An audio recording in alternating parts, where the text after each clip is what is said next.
Very good morning, friends. Problem number 7 was your homework. Yes, मला balance सांगायचं आहे. Just a minute Aishwarya Homparke. मी तुमचं क्वेरीचा आन्सर देणार आहे. Just a minute. 2 column cash book was asked to prepare.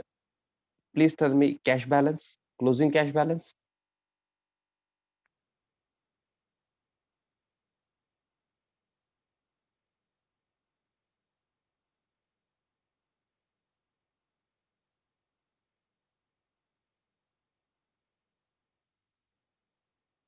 $3920 and bank balance 5150. Okay.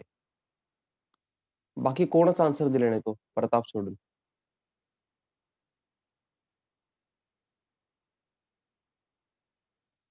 जेवढं येतंय त्यामधलं तेवढं तरी करायला पाहिजे होतं.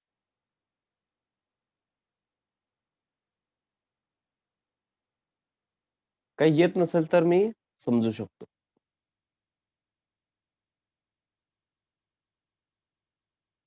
होमवर्क किती जणांनी केलेलं आहे मला ते सांग. येस ओर नो मध्ये.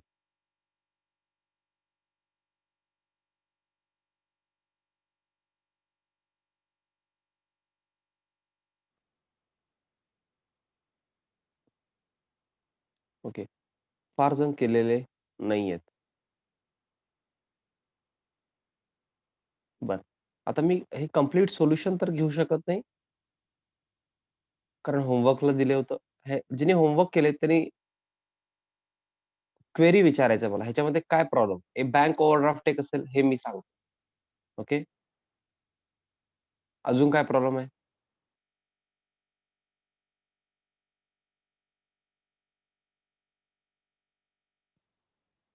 हे डिसऑनर एक प्रॉब्लेम आहे. ओके.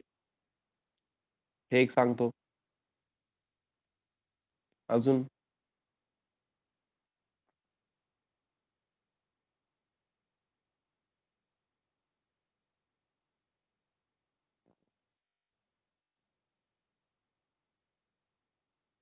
24th पण सांगतो. ओके. 13th मध्ये काय आहे हो? 13th मध्ये काय आहे? ह्याच्यामध्ये काहीच नाहीये. हे पण सांगतो. ठीक आहे. मग सगळं प्रॉब्लेमच सांगतो ना. हे बघा एक्झॅक्ट 22 म्हणताय. मग कंप्लीट प्रॉब्लेमच सांगतो.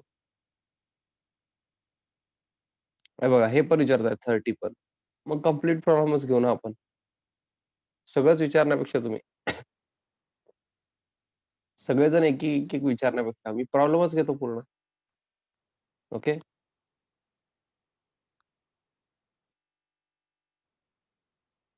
बट फार कमी जण ट्राय करून आलेत बरं. असं पुढं अवघड होतंय. ओके. मला प्रॉब्लेम होणार नाहीये. मी 11th पास आउट आहे. 12th पण मी पास झालेलो आहे. तुम्हाला स्वतःला पेपर द्यायचे आहेत आणि त्याच्यासाठी रिक्वायरमेंट काय? प्रॅक्टिस. ओके. जर प्रॅक्टिस मी करत असेल, तुम्हाला मार्क्स मिळणार नाहीत. माझे मार्क्स वाढतील. ओके. आणि क्लास कशासाठी आहे? प्रॅक्टिससाठी, मार्क्स इन्क्रीज करण्यासाठी. ओके. पासिंगसाठी नाहीये. I hope you are getting me. So please practice करायचंय. काय क्वेरी असेल तर मला विचारा तुम्ही. ओके. हां, बट असं क्वेरी म्हणजे पूर्ण प्रॉब्लेमच विचारा असं म्हणायचं नव्हतं मला. Okay. Please concentrate. Problem number 7. ज्यांनी ट्राय केले त्यांना चांगलं समजेल हां. In the books of. कोण आहे हो?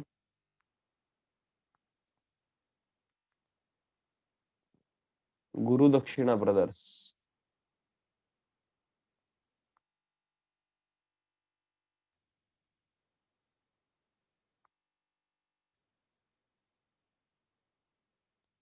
Cash book. आय होप तुम्ही कॉलम्स तरी केलात.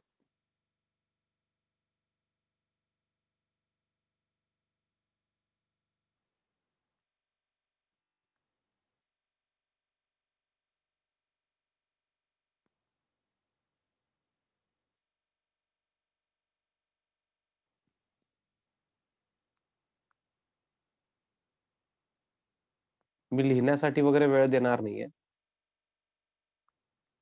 Okay.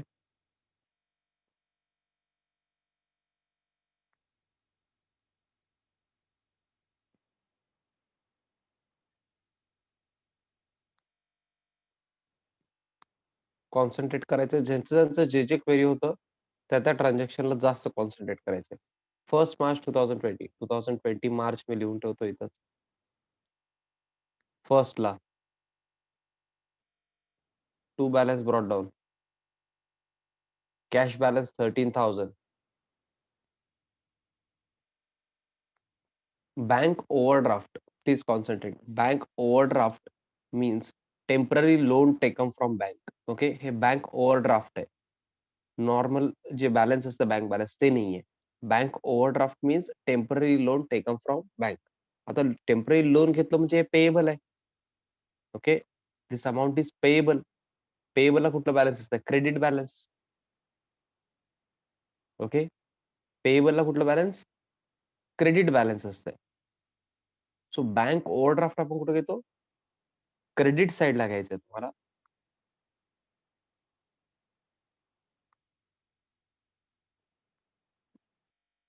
Bye balance brought down. Bank column मध्ये 18,000. हे कळालं का हो तुम्हाला? हे इम्पॉर्टंट आहे या क्वेश्चन मध्ये.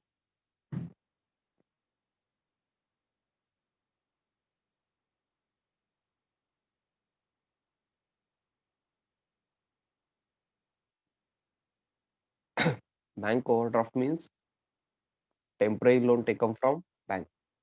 हे नॉर्मल बँक बॅलन्स नाही. ओके, बँक बॅलन्स असेल तर काय म्हणतो आपण? डेबिट बॅलन्स म्हणतो, ऍसेट आहे. Okay, but bank overdraft means temporary loan taken from bank. Payable आहे, लायबिलिटी आहे. ओके, आता मी ऍसेट लायबिलिटी पण तुम्हाला कंटिन्युअसली सांगत असणार आहे. कॉन्सन्ट्रेट करायचंय. ओके, ऍसेट मध्ये काय येतं? Property and receivables. Okay, asset मध्ये येतात. लायबिलिटी मध्ये सगळे पेएबल्स येतात, जे देणं आहे आपलं ते. सर ते कुठं लागतंय? लागत असतंय पुढं. कॉन्सन्ट्रेट करा फक्त. ओके, 2 मार्चला नरेशन नॉट रिक्वायर्ड सांगितलेला. म्हणजे पुढून आता लिहायचं नाही. बॅलन्सिंगला तर आपण लिहितच नाही, पुढं पण लिहायचं नाही. 2 March. Received from Neha cash worth rupees 1,700. Bearer check worth rupees 500. Bearer check मध्ये तुम्हाला काय दिसतंय हो?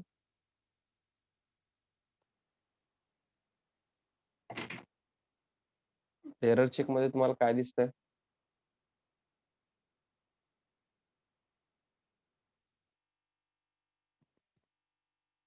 कॅश दिसतंय. Very good. म्हणजे कॅश 1,700 मिळालं. बेरर चेक म्हणजे पण कॅश परत टोटल कॅश 2,200 मिळालेलं आहे. ओके, रिसिव्ड आहे रिसिट साइडला. To Neha. To Neha's account किती हो? 2,200 ना total. To Neha's account.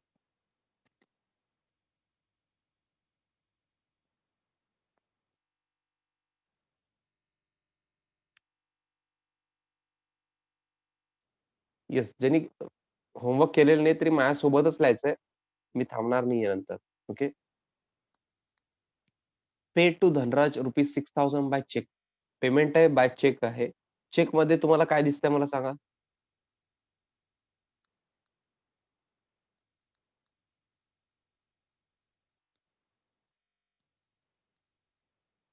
Check मध्ये तुम्हाला काय दिसतंय?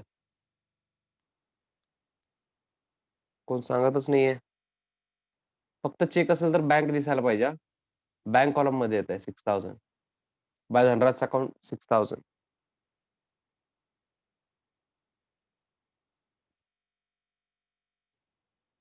ओनली जर चेक दिलेला असेल तर बँक दिसायला पाहिजे. ओके, बेरर चेक असेल तर कॅश समजायचं. आय होप सगळ्यांना आठवत आहे. बँक बॅलन्स इन्क्रीज होत असेल तर डेबिट साइडला और receipt side. Bank balance decrease होत असेल तर क्रेडिट साइडला म्हणजे पेमेंट साइडला. आता पेमेंट केलेलं आहे आपण धनराजन. 6,000चं चेक दिलेलं आहे. ओके, नेक्स्ट कॉन्सन्ट्रेट करा. काय क्वेरी असेल तर परत समजलं नाही तर विचारा. Cash sales 6,545 and discount allowed 55. Discount allowed तर आपण काय घेणार नाही. कॅश सेल्स म्हणजे काय हो? गुड्स सेल केलो and cash received, goods sold and cash received. So 8th ना? Just a minute. Yes, 8th. To sales account. 6545 cash follow.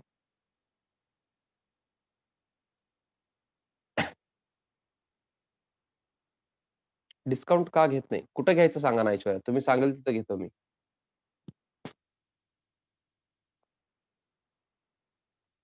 कुठं घेऊ सांगा?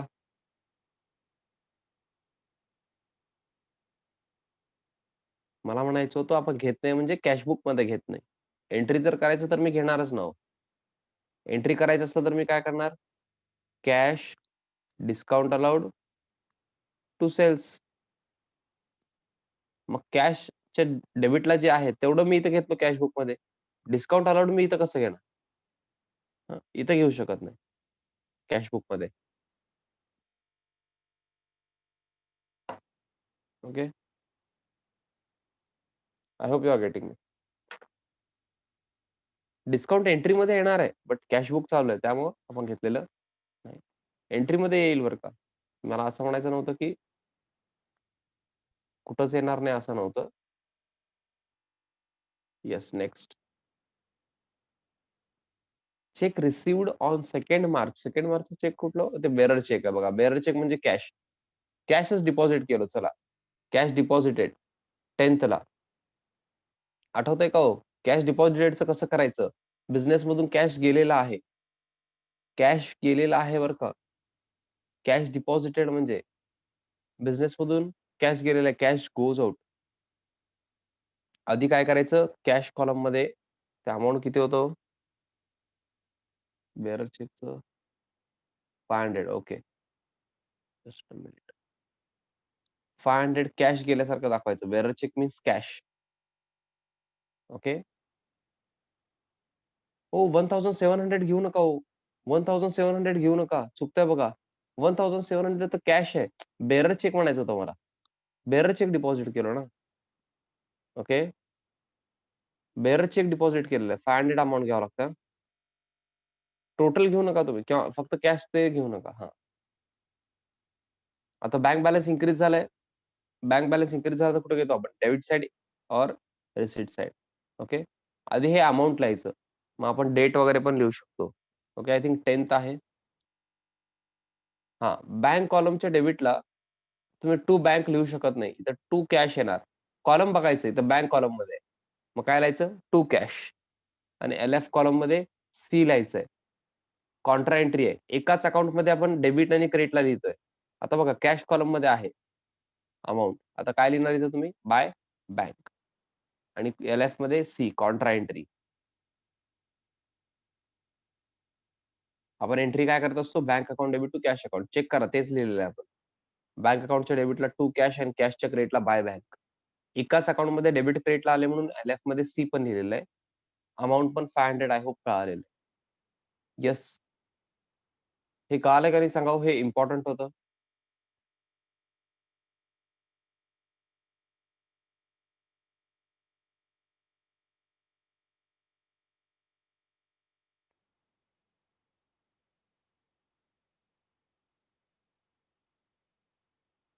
Yes, very good. Next. 10th झाल्यानंतर डिपॉझिटेड इंटू बँक 5000. परत बघा. डिपॉझिटेड इंटू बँक 5000 म्हणजे 5000 cash deposit केलो. Same वरचंच आहे. 500च्या जागी आता काय होणार? मी कलर चेंज करतो. 5000 डिपॉझिट केलो. कॅश 5000 जाणार. बँक बॅलन्स 5000 वाढणार. कॅशच्या क्रेडिटला, बँकच्या डेबिटला. डेट काय होतो? 12th का? ओके. इथं बाय बँक येणार. कॅश कॉलम मध्ये अमाउंट आहे. बाय बँक येणार. इथं बँक कॉलम मध्ये अमाउंट आहे टू कॅश. ओके. शॉर्टकट सांगितलं मी तुम्हाला हे. सी लिहायला विसरू नका. Contra entry. ओके. आधी अमाउंट लिहायचं. कॉन्ट्रा एंट्रीमध्ये काय करायचं? कॅश आणि बँक इन्व्हॉल्व्ड असेल ना, आधी अमाउंट लिहायचं. कॅश जाते ना बिझनेसमधून, पेमेंट साइडला कॅश कॉलममध्ये अमाउंट द्या. मग असं एंट्री नसते cash account debit to cash account किंवा bank account debit to bank. Okay. कॅशमध्ये अमाउंट असेल तर बाय बँक लिहायचं आणि बँक कॉलममध्ये अमाउंट असेल तर to cash. Okay. To cash और बाय कॅश जे पण म्हणजे आता या या केसमध्ये डेबिट साइडला आहे बँक कॉलममध्ये. सो टू कॅश आपण लिहितो.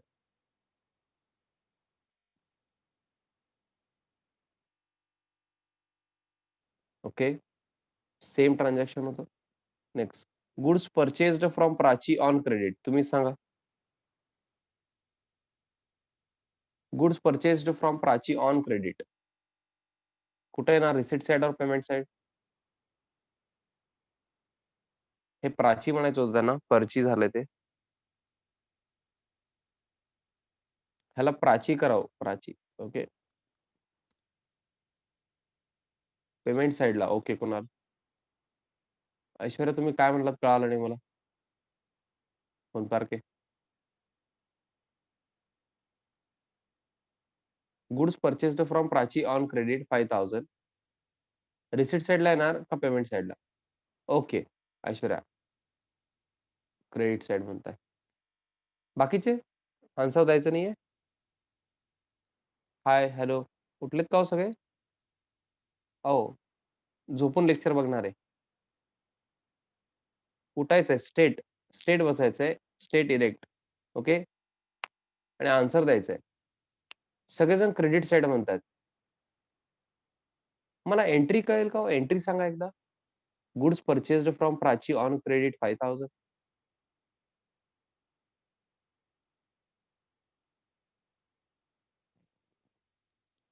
किंवा मी लिहिलेलं आहे तेच एंट्री आहे का बघा.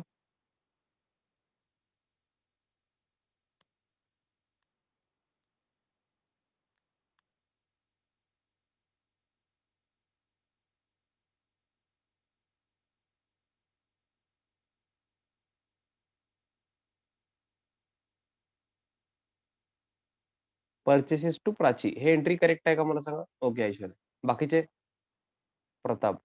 हे एंट्री तुम्ही करेक्ट आहे म्हणता. कुणाल तुम्ही पण करेक्ट आहे म्हणता हे एंट्री. ह्याच्यामध्ये मला सांगा. काही जण रेज पण केलेत हँड. हे एंट्री करेक्ट आहे. ह्याच्यामध्ये कॅश किंवा बँक कुठं दिसतंय हो तुम्हाला? पेमेंट साइडला कसं आलं मग ते? पेमेंट साइडला कसं गेलंय? एकतर कॅश जायला पाहिजे बिझनेसमधून. If cash goes out, we write this on we write that on payment side or credit side. If bank balance decreases, we write that on credit side.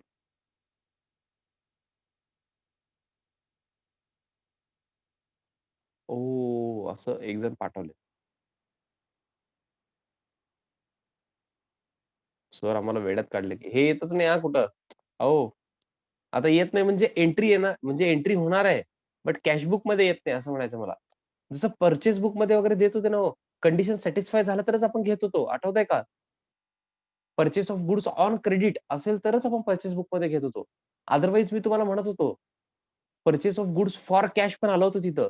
मी तेव्हा तिथं तुम्हाला म्हणत होतो, मी नंतर सांगतो तुम्हाला ते कुठे येणार म्हणून.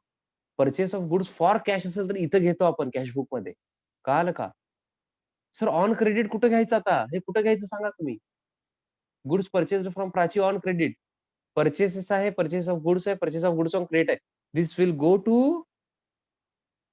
Purchase book. सर कुठून कुठं चाललात सर? जाऊ दे सर. आम्हाला जन्नत बघायचं नाहीये.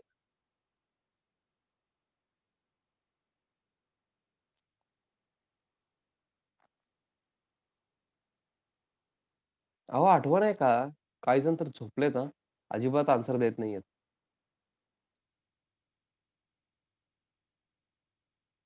रिस्पॉन्स फार कमी आहे. फार कमी. ओके. ठीक आहे. आय होप ज्यांनी कॉन्सन्ट्रेट करतायत त्यांना आता समजतंय. नो. आय होप 13 कळालंय कुठंच येणार नाहीये. Check received from Neha returned dishonoured.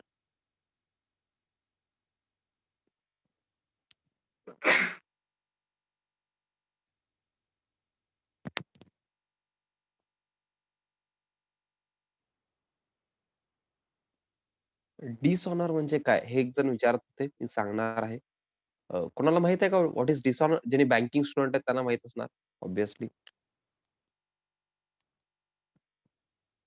तुम्हाला काय माहिती ते एक्सप्लेन करायचंय.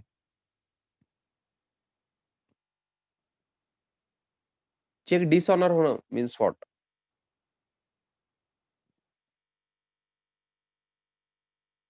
What do you mean by dishonour of check?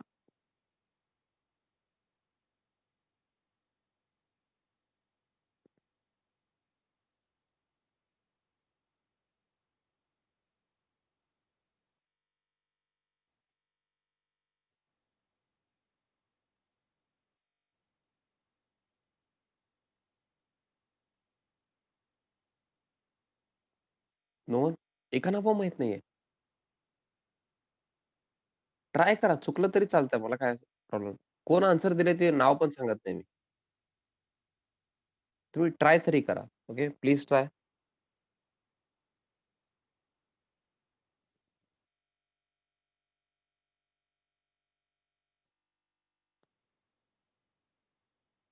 नाही?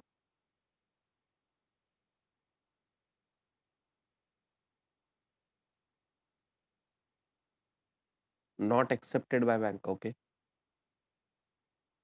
कुणाल तुम्हाला काय म्हणायचं होतं कळालं नाही मला. कॉन्सन्ट्रेट करा. हे बघा, चेक जेव्हा तुम्ही भरत असता ना, डिपॉझिट करत असता. चेक डिपॉझिट केल्यानंतर पैसे जमा व्हायला पाहिजे. ओके. तुम्ही मला चेक दिलात समजा, मी चेक डिपॉझिट केलो बँकेत जाऊन. मग काय व्हायला पाहिजे? माझ्या अकाउंटमध्ये जमा व्हायला पैसे. जमा व्हायला पाहिजे पैसे. ओके. आणि जर जमा झाले तर त्याला ऑनर ऑफ चेक म्हणतो आपण. म्हणजे चेकचं पर्पज जे होतं ना, ते फुलफिल झालं. पर्पज काय होतं? तुम्ही मला चेक दिलात, माझ्या अकाउंटमध्ये ते जमा व्हायला पाहिजे होतं आणि ते पर्पज फुलफिल झालं, चेक ऑनर झालं. बट समजा तुम्ही चेक दिलात आणि ते जर डिसऑनर झालं असं मी म्हणत असेल, तर हे चेकचं पर्पज फुलफिल झालेलं नाही. म्हणजे माझ्या अकाउंटमध्ये पैसे जमा झाले नाही. ओके. आपल्या एक्झाम्पलमध्ये तुम्ही मला चेक दिला होता. कशासाठी? फीसाठी वगैरे दिलेलं असेल. मी चेक बँकमध्ये डिपॉझिट केलो. चेक डिसऑनर झालं मीन्स माझ्या अकाउंटमध्ये पैसे जमा झालेले नाहीत. मग चेकचं पर्पज फुलफिल झालेलं नाही. Are you getting me? That means cheque dishonour झालं. हा एक बेसिक आयडिया दिलेला आहे. थोडंसं अजून डिटेलमध्ये जातो. फार डीपमध्ये मी जात नाही. ओके. चेकचं पर्पज जर फुलफिल होत नसेल, आता चेक दिलेला आहे आपण, डिसऑनर झालं म्हणजे काय? ते डिपॉझिट झालेलं म्हणजे जमा झाले नाही अकाउंटमध्ये पैसे. ओके. माझ्या अकाउंटमध्ये जमा झालेले नाहीत. सर मग आमच्या अकाउंटमध्ये कट झालेत का? नाही. तुमच्या अकाउंटमधून पण कट झाले नाही. सर असं का होतंय? सांगतो ना मी काय होतंय. समजा, समजा ऐका ना हो. कशाला डिसऑनर होत आहे? सर चेक डिसऑनर का झालं? भरपूर रिझन असू शकतात. डिसऑनर म्हणजे कळालं का हो? पैसे जमा झालेले नाहीयेत. तुम्ही चेक दिलात, बट माझ्या अकाउंटमध्ये पैसे जमा झालेले नाहीत. सर असं का होतंय? समजा तुम्ही मला चेक दिलात ₹10,000 ऐका हो. तुम्ही चेक दिलात कितीचा? ₹10,000 तुमच्या बँकमध्येच आहे ₹2,000. तुमच्या अकाउंटमध्ये आहे ₹2,000 मला चेक दिला 10,000चं.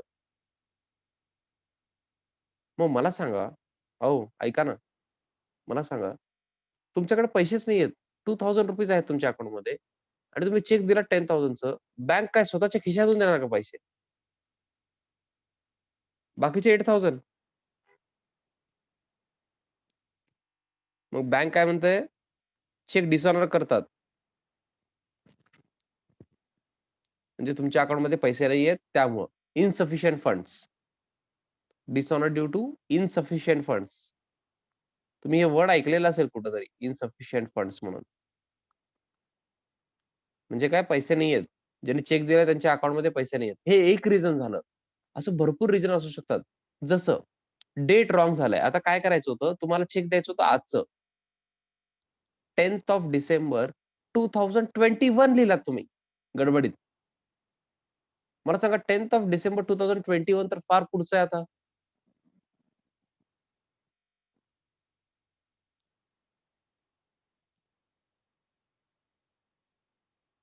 10th ऑफ डिसेंबर 2021 मग तेव्हाच डेट आहे चेकवर. मला सांगा ऑनर व्हायला पाहिजे का हो? ऑनर व्हायला पाहिजे का? म्हणजे माझ्या तुमच्या अकाउंटमध्ये पैसे आहेत का? तुमच्या अकाउंटमध्ये ₹1,00,000 आहेत. प्रॉब्लेम नाहीये. बट मला सांगा, चेक डिपॉझिट व्हायला पाहिजे का? जमा व्हायला पाहिजे का? नाही. मी जरी डिपॉझिट केलं तर डिसऑनर व्हायला पाहिजे. म्हणजे बँक परत पाठवतंय ते. डिसऑनर म्हणजे काय? बँक काय करते चेक परत पाठवतंय. हे घ्या तुमच्या चेकमध्ये हे प्रॉब्लेम आहे, करेक्शन करून आणा. कारण कधी-कधी कसं होतंय सांगतो बिझनेसमध्ये. बिझनेसमध्ये कसं होत असतंय, एक प्रॅक्टिकल एक्झाम्पल देतो तुम्हाला. समजा आता गुड्स येणार आहेत किंवा आपण गुड्स पर्चेस केलं समजा, ओके. गुड्स पर्चेस केलो. मी आज ऑर्डर दिलेलं आहे, ओके. आज मीन्स कधी हो? 10th of December 2020. आज मी ऑर्डर केलं गुड्स. गुड्स येणार आहेत आता आज निघतील आणि सोलापूरला यायला अ, आपण एक डेट घेऊ 15th डिसेंबर 2020, ओके. कुठून येणार आहे सर गुड्स? मुंबईवरून येणार आहे. हे कळालं का सगळ्यांना? 10th ला मी ऑर्डर दिलेलं आहे. गुड्स ॲक्चुअली येणार आहेत 15th डिसेंबरला. Have you understood this example? इथपर्यंत कळालंय? Okay, great. आता काय झालेलं आहे, त्यांनी काय म्हणतात, आम्हाला काय करा तुम्ही आता सध्या तर ऑनलाईन पेमेंट वगैरे असल्यामुळे हे एवढं थोडं कमी झालंय बरं का चेकचा यूज. म्हणजे आहे, बट आधीपेक्षा थोडंसं कमी झालेलं आहे. ड्यू टू ऑनलाईन पेमेंट ते एन-ई-एफ-टी, आय-एम-पी-एस, आर-टी-जी-एसमुळं काय झालेलं आहे, थोडंसं हे कमी झालेलं आहे. बट आधी कसं होतं, म्हणजे आता पण काही जण असंच करतात. त्यांनी काय म्हणतात, ऑर्डर आता तुम्ही दिलात, ओके. ते समोरचं पार्टी म्हणतंय. तुम्ही काय करा, पेमेंट करा म्हणतात. मग आम्ही काय म्हणतो, चेक देणार आहे. आता मुंबईला चेक कसं जाणार? त्यांनी काय म्हणतात, तुम्ही पोस्ट करा. मग मी चेक पोस्ट करणार आहे, ओके. मुंबईला पाठवणार आहे. स्पीड पोस्ट करणार किंवा कसंही पाठवणार.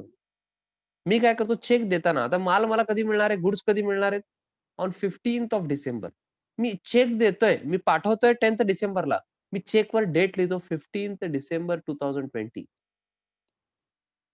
किंवा 16th डिसेंबर 2020. सर असं का केलंत? कारण मला गुड्स मिळणार आहेत तेव्हा. मग जेव्हा गुड्स मिळतील, तेव्हा पेमेंट व्हायला पाहिजे. समजा हे चेक गेलं त्यांच्याकडे लवकर 12th किंवा 13th डिसेंबरलाच गेलं समजा. मला सांगा त्यांनी चेक डिपॉझिट करू शकतात का हो? तुम्हाला काय वाटतंय? त्यांच्याकडे चेक चेक रिसीव्ड 13th डिसेंबरला त्यांना चेक मिळालं. बट चेकवर डेट आहे 16th घ्या. 16th ओके 15th नको. चेकवर डेट आहे 16th डिसेंबर 2020. चेक डिपॉझिट करू शकणार का? चेक डिपॉझिट करू शकत नाही. कारण पुढचं डेट आहे ना हो. असं का करतात? प्रॅक्टिकली तुम्हाला सांगतो. ओके. हे तुम्हाला अकाउंटमध्ये और कुठं रिलेव्हंट नाहीये तसं. ओके. बट बिझनेस कसं चालतंय बघा प्रॅक्टिकली. ओके. म्हणजे चेकचं कसं यूज करू शकतो? पोस्ट डेटेड चेक म्हणतो आपण त्याला. काय म्हणतो? Post dated cheque. म्हणजे पुढचं देतोय आपण चेक. Post dated cheque. ह्याचं यूज कसं झालं बघा. आता गुड्स येणार.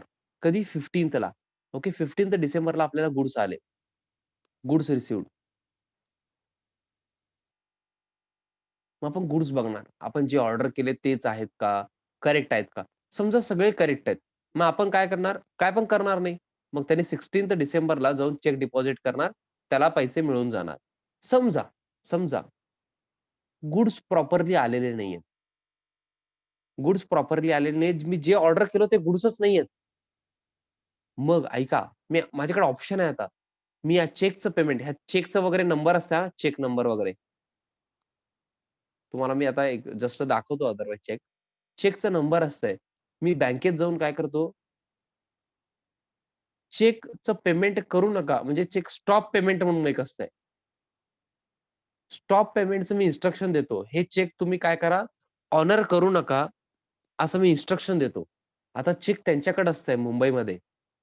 बट त्यांनी जेव्हा चेक डिपॉझिट करतात ना, 16thला म्हणजे 16thचं चेक आहे ना, 16th डिसेंबरला जेव्हा डिपॉझिट करतात ना, तेव्हा बँकेला माहीत असतं हे स्टॉप पेमेंटचं चेक आहे. त्यांनी पैसे जमा करत नाहीत त्यांच्या अकाउंटमध्ये. मग ते काय करतंय, हे पार्टी जे आहे, "साहेब तुम्ही चेक दिला, चेक डिसऑनर झालं का हो असं काय? स्टॉप पेमेंटचं तुम्ही ऑर्डर दिलात म्हणून आम्हाला कळालेलं आहे." मग आपण सांगायचं, "आपलं तुम्ही जे गुड्स पाठवलात, हे मी जे ऑर्डर केलेलं आहे ते गुड्स नाहीये. तुम्ही चुकीचे गुड्स पाठवलात." मग मी का पेमेंट करायचं? तुम्ही चेक दिला होता, बट तुम्ही काय केलात स्टॉप पेमेंट केलात. का तर गुड्स प्रॉपरली आलेले नाहीयेत. ओके. आणि सगळं व्यवस्थित असलं असतं, तुम्ही काय केलाच नसतात. चेक ते डिपॉझिट केले असते, जमा झाले असते त्यांच्या अकाउंटमध्ये. ओके. असं बिझनेस चालतंय. ओके. मला सांगायचं होतं चेक ऑनर आणि डिसऑनर आपण फार पुढं कुठेतरीच गेलो. ओके. हां. जरी आता सध्या बिझनेसमध्ये वगैरे आहेत किंवा घरचं बिझनेस असेल, तर असं चालत असतंय बरं का काही जणांमध्ये. का आता तर ऑनलाईन पेमेंट झाल्यामुळे थोडं कमी झालंय म्हणा. आधी हे फार होतं. हे कळालं का एक्झाम्पल? का नाही? का बाउन्सर गेलं हे?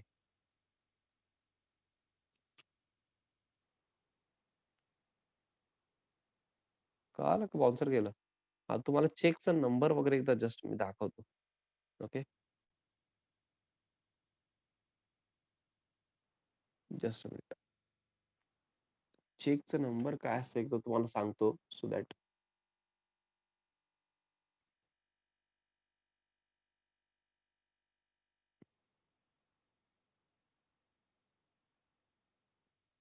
Just a minute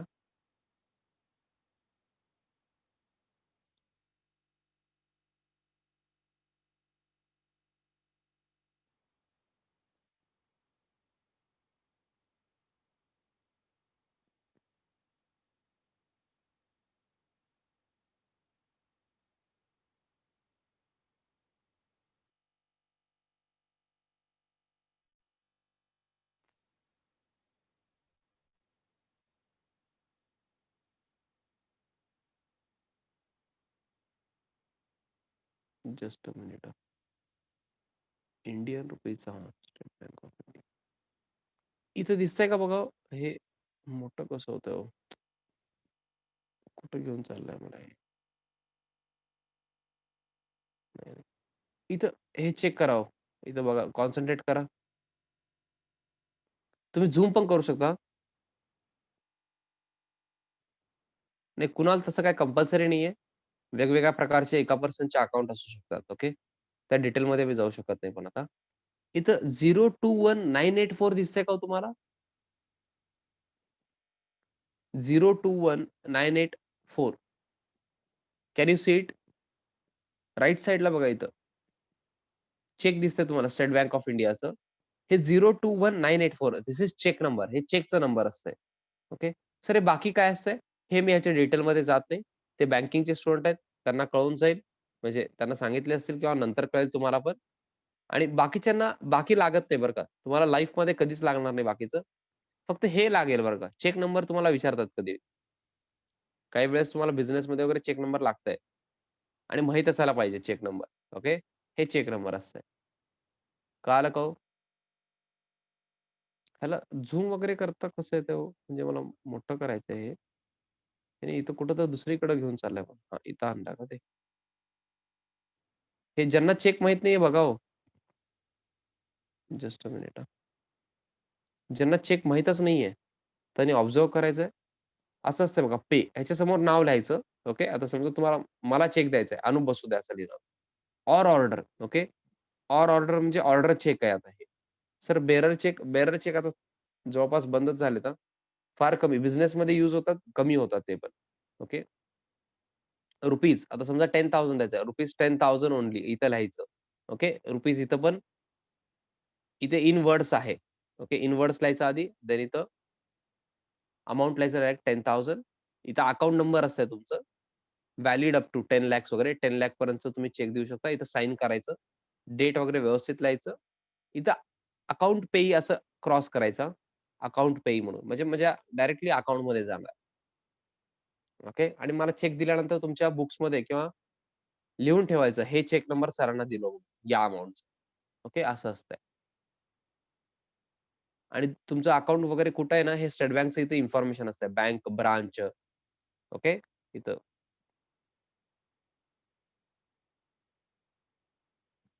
yes. I hope सगळ्यांनी चेक बघितलेलं आहे. तुम्ही पॅरेंट्सला पण विचारलेलं असेल. मी विचारायला सांगितलं होतं. हां. चला आपण फार कुठून तरी कुठंच गेलो आपण. आपलं पर्पज ते नव्हतं ॲक्चुअली. बट आय होप तुम्हाला कळालेलं आहे. डिसऑनर झालं म्हणजे काय हो पर्पज फुलफिल झालेलं. समजा मी चेक दिलेला आहे. चेक ऑनर झाला नाही म्हणजे काय पेमेंट झालेलं नाहीये. मला चेक मिळालेला आहे समजा आणि डिसऑनर झालं. म्हणजे काय झालेलं आहे, पैसे जमा झालेले नाहीयेत. दोन्ही केस दोन्ही केसमध्ये डिसऑनर तुम्हाला कळायला पाहिजे. आपण जमा केलेलं असेल, डिसऑनर झाला म्हणजे बँक अकाउंटमध्ये पैसे जमा झाले नाहीत आणि पेमेंट केलेलं असेल, आपण कोणाला चेक दिला आणि डिसऑनर झालं, तर काय आपल्या बँकमधून कट झालेले पैसे नाहीयेत. Okay. So last 1 minute remaining आहे. नेक्स्ट मीटिंग लगेच जॉइन व्हायचंय. Same meeting ID password. Okay. See you.